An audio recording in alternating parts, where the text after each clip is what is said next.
हे दोस्तों, वापस स्वागत है आपका मेरे YouTube चैनल पर। आज मैं फिर से एक बहुत ही इम्पोर्टेंट टॉपिक लेकर आपके सामने हाजिर हुआ हूँ, जो है आर्टिफिशियल इंटेलिजेंस क्या है, इसके यूजेस क्या क्या हैं और ये कैसे काम करता है।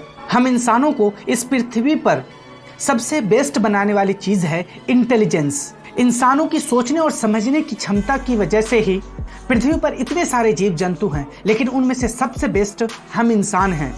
आज अगर इंसानों ने टेक्नोलॉजी के क्षेत्र में इतना विकास किया है तो उसमें हमारा ह्यूमन ब्रेन का सबसे बड़ा हाथ है। अपने इस बुद्धि के बल पर इंसानों ने कई आविष्कार किए और हर आविष्कार ने इंसानों की जिंदगी को एक नई दिशा दी है। पिछले कुछ सालों में टेक्नोलॉजी को एक अलग लेवल पर ले जाने के लिए कंप्यूटर साइंस के कुछ साइंटिस्ट ने एआई यानी आर्टिफिशियल इंटेलिजेंस के कॉन्सेप्ट को दुनिया के सामने रखा था। आर्टिफिशियल इंटेलिजेंस का मकसद है ऐसा कंप्यूटर कंट्रोल रोबोट या सॉफ्टवेयर बनाना था जो इंसानों की तरह सोचकर किसी प्रॉब्लम का सॉल्यूशन निकाल सके। ऐसी लाजवाब मशीनें बनाना जो इंसानों की तरह सोचने और समझने में कैपेबल हो। लेकिन कई दूसरे साइंटिस्ट का मानना है कि टेक्नोलॉजी में इस तरह का डेवलपमेंट मशीन को सुपर इंटेलिजेंस बना देगा, जो कहीं ना कहीं हम इंसानों के एग्जिस्टेंस के लिए ही खतरा बन सकता है। इस वीडियो में मैं आपको ये बताऊंगा कि आर्टिफिशियल इंटेलिजेंस क्या है, ये कैसे काम करती है और हमारी डेली लाइफ में इसका क्या इस्तेमाल है। क्या फ्यूचर में आर्टिफिशियल इंटेलिजेंस हम इंसानों के लिए खतरा बन सकता है? इन सारे सवालों के जवाब मैं आपको इस वीडियो में दूंगा, इसलिए आप इस वीडियो को अंत तक देखिए ताकि आपको कंप्लीट इंफॉर्मेशन मिल सके। हम सुबह उठने से लेकर रात को सोने तक कई मशीनों का इस्तेमाल करते हैं, जैसे computer, laptop, printer, mobile, TV, fan, cooler, fridge, AC और न जाने क्या क्या। लेकिन ज़्यादातर मशीनों को इंसानी ज़रूरत पड़ती है, यानी उन्हें ऑपरेट करना पड़ता है। इसलिए हमें ज़रूरत ऐसे मशीनों की है जो बिना किसी इंसानी मदद के काम कर सके। यानी कि आर्टिफिशियल इंटेलिजेंस में फुल्ली ऑटोमेटेड मशीन बनाने के प्रयास किए जा रहे हैं। जैसे कि अगर हम वॉशरूम से निकलते हैं तो हमारे CFL या LED खुद ही वो बंद हो जाए, ना कि हमें बटन के सहारे उसे ऑन या ऑफ करना पड़े। इसी तरह जैसे ही हम अपने घर से बाहर निकले तो हमारे घर की AC ऑटोमेटिकली बंद हो जाए। ऐसे ही कुछ प्रयास किए जा रहे हैं साइंटिस्ट के द्वारा। हालांकि इस दिशा में कई ऑटोमेटिक मशीनें बनी हैं, लेकिन अभी भी ज़्यादातर मशीनें ऑन या ऑफ तक लिमिट है, यानी उस मशीन को चलाने के लिए हमें ऑन या ऑफ करना पड़ता है। जैसे हमारे घर का CFL या LED हो, हमारे लैपटॉप्स हो, AC, कूलर या फैन हो। इन मशीनों को अभी भी इंसानी मदद की ज़रूरत पड़ती है, जैसे उन्हें ऑन या ऑफ करना। ऐसे में मशीनों को पूरी तरह ऑटोमेटिक बनाने के लिए आर्टिफिशियल इंटेलिजेंस की ज़रूरत है। चलिए अब मैं आपको बताता हूं कि आर्टिफिशियल इंटेलिजेंस क्या है। आर्टिफिशियल इंटेलिजेंस कंप्यूटर साइंस की एक ऐसी ब्रांच है जिसके अंदर मशीनों में सोचने, समझने और डिसीजन लेने की कैपेसिटी डेवलप की जाती है। यानी मशीनों को इंटेलिजेंट, बुद्धिमान बनाया जाता है ताकि वो इंसानों की तरह सोच समझकर डिसीजन ले सके और बिना किसी इंसानी मदद के वो काम कर सके।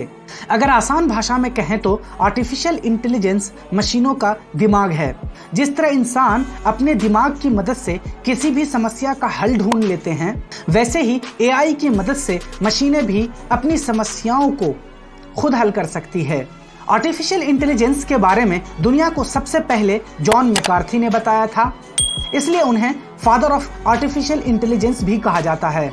जॉन मैकार्थी एक अमेरिकन कंप्यूटर साइंटिस्ट और रिसर्चर थे। जॉन मैकार्थी के अनुसार आर्टिफिशियल इंटेलिजेंस एक हाई लेवल की कंप्यूटर साइंस है जिसकी मदद से मशीनों में इंटेलिजेंसी का डेवलपमेंट किया जाता है। यानी ऐसे रोबोट्स और कंप्यूटर प्रोग्राम बनाए जा सकते हैं जो ह्यूमन ब्रेन के सिद्धांत पर काम करे और उन्हीं लॉजिक का इस्तेमाल करके डिसीजन ले जो ह्यूमन ब्रेन करता है। जिस तरह हम किसी डरने वाली चीज़ को देखते हैं, जैसे आग हो गई या फिर सांप हो गए, उसे देखते ही हमारे माइंड में एक इमेज बनता है कि ये चीज़ है जो हमें सांप काट लेगी या आग हमें जला सकती है और हमें यहाँ से भागना चाहिए। यहाँ इस लॉजिक का इस्तेमाल करके हमारे माइंड ने डिसीजन लिया। इसी तरह आर्टिफिशियल इंटेलिजेंस के द्वारा मशीनों में भी ये डेवलप किया जाएगा कि वो ह्यूमन ब्रेन की तरह ही काम करे। आज AI एक बहुत ही फेमस सब्जेक्ट है जिसकी बिजनेस और टेक्नोलॉजी के क्षेत्र में काफ़ी चर्चा है। कई एक्सपर्ट और इंडस्ट्री के जानकारों का मानना है कि एआई या मशीन लर्निंग हमारा फ्यूचर है, लेकिन अगर हम अपने चारों तरफ देखें तो पाएंगे कि अभी भी हम आर्टिफिशियल इंटेलिजेंस का इस्तेमाल कर रहे हैं। टेक्नोलॉजी के विकास के साथ हम किसी न किसी तरीके से आर्टिफिशियल इंटेलिजेंस से जुड़े हुए हैं और उसका फ़ायदा भी ले रहे हैं, जैसे ड्राइवरलेस कार का इस्तेमाल करना, वेदर के अकॉर्डिंग आपके एसी का टेम्परेचर कम या ज़्यादा हो जाना, आपके कमरे की लाइट आपके डोर खुलते ही ऑन हो जाना और डोर क्लोज होते ही लाइट भी बंद हो जाते हैं। आप स्मार्ट टीवी का इस्तेमाल करते हैं जो आपके इंटरेस्ट के अकॉर्डिंग ही आपको ड्रामा या सीरियल्स दिखाते हैं। ये कुछ एआई बेस्ड प्रोडक्ट हैं जिसका हम इस्तेमाल कर रहे हैं। हाँ, ये बात ज़रूर है कि आर्टिफिशियल इंटेलिजेंस अभी अपने फर्स्ट स्टेज में ही है और इसमें बहुत सारा डेवलपमेंट होना बाकी है। अभी हाल ही में कई कंपनियों ने मशीन लर्निंग पर काफ़ी इन्वेस्टमेंट किया है, जिसके कारण कई एआई प्रोडक्ट और ऐप्स हमारे लिए अवेलेबल हैं। श्री के बारे में आपने शायद ज़रूर सुना होगा। ये एप्पल के द्वारा पेश किया गया सबसे फेमस वर्चुअल असिस्टेंट है। हालांकि ये सिर्फ आईफोन और आईपैड में उपलब्ध है। यह आर्टिफिशियल इंटेलिजेंस का एक बेहतरीन एग्जाम्पल है। इससे बस आप हे श्री बोलिए, यह आपके लिए मैसेज भेज सकता है, यह आपके लिए इंटरनेट पर इंफॉर्मेशन ढूंढ सकता है, फ़ोन कॉल कर सकता है, कोई भी एप्लीकेशन ओपन कर सकता है, यहाँ तक कि टाइमर सेट और कैलेंडर में इवेंट सेव करने जैसे कामों में भी आपको ये मदद कर सकता है। श्री आपकी भाषा और लैंग्वेज को समझने के लिए मशीन लर्निंग टेक्नोलॉजी का इस्तेमाल करती है। इसी तरह का एक और डिवाइस है जो अमेज़न के द्वारा पेश किया गया है, एलेक्सा, वो भी श्री की तरह ही काम करती है और ये सारे प्रोडक्ट आर्टिफिशियल इंटेलिजेंस पर आधारित हैं। इसी तरह आप अगर मोबाइल इस्तेमाल करते हैं तो आप गूगल मैप ज़रूर इस्तेमाल किए होंगे। गूगल मैप में एआई टेक्नोलॉजी का अच्छा इस्तेमाल हुआ है। हमको किसी भी जगह का रास्ता बताने के लिए एआई मैपिंग के साथ सड़क जानकारी स्कैन करती है और एल्गोरिदम का प्रयोग करके हमें सही रूट बताती है। इसी तरह एआई का इस्तेमाल न केवल मोबाइल फ़ोन में बल्कि ऑटोमोबाइल इंडस्ट्री में भी हो रहा है। टेस्ला के बारे में आपने सुना होगा। ये अब तक की सबसे बेहतरीन ऑटोमोबाइल कंपनी है। ये ड्राइवरलेस कार बना रही है जो कि आर्टिफिशियल इंटेलिजेंस पर ही आधारित हैं। चलिए अब मैं आपको बताता हूँ कि आर्टिफिशियल इंटेलिजेंस का इस्तेमाल कहाँ कहाँ होता है। आज एजुकेशन से लेकर मैन्युफैक्चरिंग और शेयर मार्केट से लेकर स्पेस तक हर जगह एआई का इस्तेमाल हो रहा है। साथ ही हमारे डेली लाइफ में इसका इस्तेमाल भी भरपूर होता है। अगर आपको लगता है कि आर्टिफिशियल इंटेलिजेंस का इस्तेमाल सिर्फ रोबोटिक्स में होता है तो आप बिल्कुल गलत हैं, क्योंकि आज के समय में ऐसा कोई क्षेत्र नहीं है जिसमें आर्टिफिशियल इंटेलिजेंस का इस्तेमाल ना हो रहा हो। शिक्षा के क्षेत्र में एआई का इस्तेमाल बहुत होता है। आज की एजुकेशन सिस्टम की स्थिति बहुत ही पुअर है। एक ही कक्षा में कई सारे बच्चे एक जैसे नहीं होते, उसमें से कुछ इंटेलिजेंट होते हैं तो कुछ एवरेज होते हैं। ऐसे में हर स्टूडेंट को उसके लेवल के अकॉर्डिंग एजुकेशन मिलनी चाहिए। किसी बच्चे को एक बार समझाने की ज़रूरत है तो किसी को 2 बार और किसी को 3-4 बार समझाने की ज़रूरत पड़ती है। लेकिन हमारा इंडियन एजुकेशन सिस्टम एक ही क्लास में सारे बच्चे को एक ही जैसे ट्रीट करते हैं, जबकि आर्टिफिशियल इंटेलिजेंस की मदद से हमें कस्टमाइज तरीके से, पर्सनलाइज तरीके से बच्चों को एजुकेशन दे सकते हैं। इसलिए ही ऑनलाइन एजुकेशन पर जोर दिया जा रहा है, जहां पर यह पॉसिबल हो सकता है कि बच्चों की लेवल के अकॉर्डिंग ही हम उसे एजुकेशन दे सकते हैं। चलिए अब मैं आपको बताता हूँ कि हेल्थ केयर में आर्टिफिशियल इंटेलिजेंस का इस्तेमाल कैसे होता है। आजकल ऐसी मशीनें आ गई है जो मानव शरीर के अंदर झांक कर रोगों का पता लगा सकती है और उनका इलाज भी ढूंढ सकती है और साथ ही साथ कॉम्प्लिकेटेड सर्जरी को भी अंजाम दे सकती है और मरते हुए इंसान की जान बचा सकती है। आसान भाषा में कहा जाए तो artificial intelligence health care sector के लिए एक वरदान साबित हो रहा है। आज रोबोट्स की मदद से सर्जरी की जा रही है। एआई की वजह से हेल्थ केयर सेक्टर में एक न्यू रेवोल्यूशन आ गई है। इसी तरह फाइनेंशियल सेक्टर में भी आर्टिफिशियल इंटेलिजेंस का बहुत बड़ा रोल है। फाइनेंशियल सेक्टर में दुनिया भर की रिपोर्ट्स और एनालिसिस होती है जिसमें काफ़ी सारा टाइम बर्बाद हो जाता है। इसलिए डेटा एनालिसिस और पर्सनलाइज्ड रिपोर्ट तैयार करने में एआई का इस्तेमाल किया जाता है। बड़े बड़े फाइनेंशियल इंस्टीट्यूशंस और बैंक अपने कामकाज को आसान करने के लिए एआई का इस्तेमाल करते हैं। जिस तरह आपने देखा होगा, पहले हमें काउंटर पर जाके पासबुक को प्रिंट कराना पड़ता था, लेकिन अब एक पासबुक प्रिंटिंग मशीन लगा दिया है बैंकों ने, जहां हम खुद ही मशीन में डालकर अपने पासबुक को प्रिंट कर लेते हैं और अपडेट हो जाता है। इससे बैंक में भीड़ कम होती है। इसी तरह फॉर्म भरने, नया अकाउंट खोलने, सवालों के जवाब देने और कस्टमर से फीडबैक लेने के लिए चैटबॉट का इस्तेमाल करते हैं, जो कि AI की मदद से काम करते हैं। इसके अलावा फाइनेंशियल सॉफ्टवेयर और टूल्स में भी AI का खूब इस्तेमाल हो रहा है। मैन्युफैक्चरिंग सेक्टर में भी आर्टिफिशियल इंटेलिजेंस का इस्तेमाल बड़े लेवल पर होता है। निर्माण उद्योग में सबसे ज़्यादा लेबर और समय की ज़रूरत पड़ती है, इसलिए इस क्षेत्र में AI का इस्तेमाल बड़े लेवल पर होता है। इससे न केवल टाइम, एनर्जी और लेबर की बचत होती है, बल्कि इससे बड़े पैमाने पर पैसों की भी बचत होती है। इसलिए आजकल मैन्युफैक्चरिंग इंडस्ट्री में ज़्यादातर काम मशीनों से होता है और एक एक मशीन हज़ारों लोगों का काम कर देती है।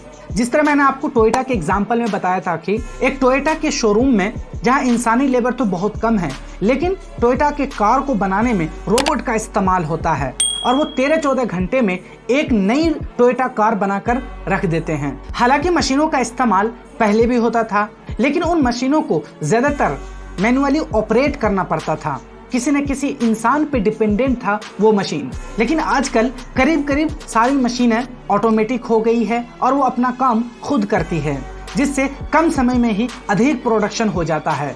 AI का इस्तेमाल स्पेस एक्सप्लोरेशन में भी होता है। स्पेस एक्सप्लोरेशन का काम सबसे ज़्यादा मुश्किल और चुनौतीपूर्ण होता है, इसलिए इसमें AI का बहुत बड़ा योगदान होता है। स्पेस मिशन का पूरा कंट्रोल ऑटोमेटिक होता है और जो उपकरण अंतरिक्ष में खोज करने के लिए भेजे जाते हैं वो अपना काम खुद ही करते हैं। ऐसे में बिना AI के स्पेस एक्सप्लोरेशन का काम नामुमकिन जैसा लगता है। चलिए अब मैं आपको बताता हूँ कि हमारी डेली लाइफ में आर्टिफिशियल इंटेलिजेंस का इस्तेमाल कहाँ कहाँ होता है। घर के ज्यादातर उपकरण अब पहले से ज्यादा स्मार्ट और ऑटोमेटिक हो गए हैं। LED बल्ब से लेकर टीवी, AC से लेकर फ्रिज तक सब AI की मदद से ही काम करने लगे हैं। इसका बेस्ट एग्जांपल मैं आपको देता हूं। फेसबुक के फाउंडर मार्क जुकरबर्ग, उन्होंने अपने घर में पूरे आर्टिफिशियल इंटेलिजेंस का एक नेटवर्क बना रखा है। उनके सोने का टाइम, उनके उठने का टाइम हर जगह मशीनों में फिक्स है। उनके दरवाजे पर खड़े होने से ही उनके दरवाजे खुद ब खुद ओपन हो जाते हैं। कुल मिलाकर AI हमारी जिंदगी का एक महत्वपूर्ण हिस्सा बन चुकी है। अगर आज के हिसाब से देखें तो आर्टिफिशियल इंटेलिजेंस का फ्यूचर बहुत ही ब्राइट नजर आता है, क्योंकि हम धीरे धीरे मशीनों पर ही डिपेंड होते जा रहे हैं और आने वाले समय में हम अपने रोजमर्रा के कामों के लिए पूरी तरह मशीन पर डिपेंड हो जाएंगे। दूसरी तरफ मशीनें इतनी एडवांस्ड और स्मार्ट हो जाएगी कि उन्हें कमांड देने की जरूरत नहीं पड़ेगी और न उन्हें मैनुअली ऑपरेट करना पड़ेगा। अभी कुछ दिन पहले सऊदी अरब ने सोफिया नाम की एक रोबोट बनाई थी, जो इंसानों से ज्यादा लैंग्वेजेस जानती है। वो इंसानों से इंसानों की तरह ही बात करती है। आप देख रहे हैं कि कितनी एडवांस लेवल की मशीनें बनती जा रही है आजकल। लेकिन इसका एक डर भी है कि ऐसे में हम और ज्यादा आलसी और आराम पसंद हो जाएंगे, इंसानों को काम करने की आदत छूट जाएगी। चलिए अब मैं आपको बताता हूं कि आर्टिफिशियल इंटेलिजेंस से हम इंसानों को क्या खतरा है। आर्टिफिशियल इंटेलिजेंस को लेकर शुरू से ही ये आशंका रही है कि यह आगे चलकर हमारे लिए बहुत बड़ा खतरा बन सकता है, क्योंकि इंटेलिजेंट मशीनों के कारण वैसी नौकरियां खत्म हो जाएगी जिनके लिए हाई एजुकेटेड और इंटेलिजेंट लोगों की जरूरत पड़ती है। हालांकि कंप्यूटर ने पहले ही लाखों लोगों की नौकरियां खत्म कर दी है। ऐसे में बेरोजगारी और बढ़ सकती है। मैंने आपको पहले बताया था कि ड्राइवरलेस कार में आर्टिफिशियल इंटेलिजेंस का ही इस्तेमाल होता है। ऐसे में वैसे सारे ड्राइवर बेरोजगार हो जाएंगे। ऐसे ही दिल्ली मेट्रो में अगर आप सफ़र करते होंगे तो आप देखते होंगे कि जहां एंट्री होती है मेट्रो के लिए, वहां कोई इंसान नहीं होता आपको चेक करने के लिए। आप कार्ड सटाते हैं और दरवाजे खुल जाते हैं। ये भी आर्टिफिशियल इंटेलिजेंस पे ही बेस्ड है। अगर यहाँ पे किसी इंसान या किसी CISF को रखा जाता तो हो सकता है कि उनको रोजगार मिल जाते और एम्प्लॉयमेंट जनरेशन का एक साधन बन जाता। लेकिन यहाँ AI इस्तेमाल करके उन्होंने ये पॉसिबिलिटी को ही ख़त्म कर दिया। इसी तरह मैन्युफैक्चरिंग इंडस्ट्री में जहाँ पहले लोग काम करते थे, ह्यूमन लेबर इसका इस्तेमाल होता था, अब वहाँ पर मशीनों का इस्तेमाल हो रहा है।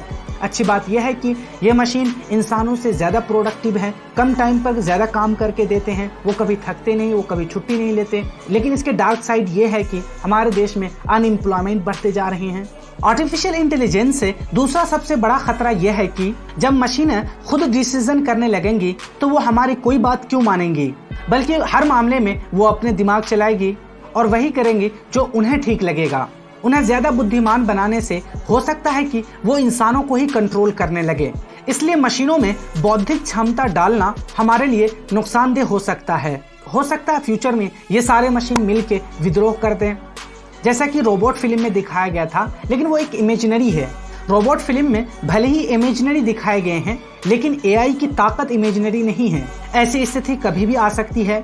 मशीनें अपना यूनियन बनाकर इंसानों पर हमला भी कर सकती है और पूरी मानव जाति को अपना गुलाम भी बना सकती है। जिस तरह हर चीज के दो पहलू होते हैं, नफा और नुकसान, उसी तरह आर्टिफिशियल इंटेलिजेंस के हैं। अगर इसके पॉजिटिव साइड देखा जाए तो ये हमारे लिए बहुत ही यूजफुल हैं, हमारे बहुत सारे काम आसान कर देते हैं। फ्यूचर में ये भी हो सकता है कि हमारे बॉर्डर पर जहाँ बहुत सारा तनाव होता है, वहाँ हमारे आर्मी और हमारे सोल्जर की जगह हम आर्टिफिशियल इंटेलिजेंस बेस्ड आर्मी भेज सकते हैं, मशीन भेज सकते हैं, ताकि हमारी माँ और बहनें और विधवा होने से बच जाएं। लेकिन आर्टिफिशियल इंटेलिजेंस के एक दूसरा साइड है जो अनएम्प्लॉयमेंट जनरेट करता है बड़े लेवल पर। हो सकता है ये मशीन है हम इंसान को ही गुलाम बना ले।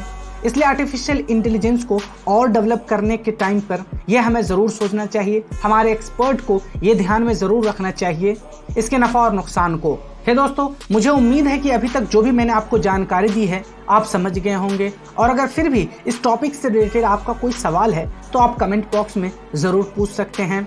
मैं अपने इस यूट्यूब चैनल पर इसी तरह science and technology, environment and ecology, constitution and polity, history and geography और सोशल इशू से रिलेटेड वीडियोस बनाता रहता हूं।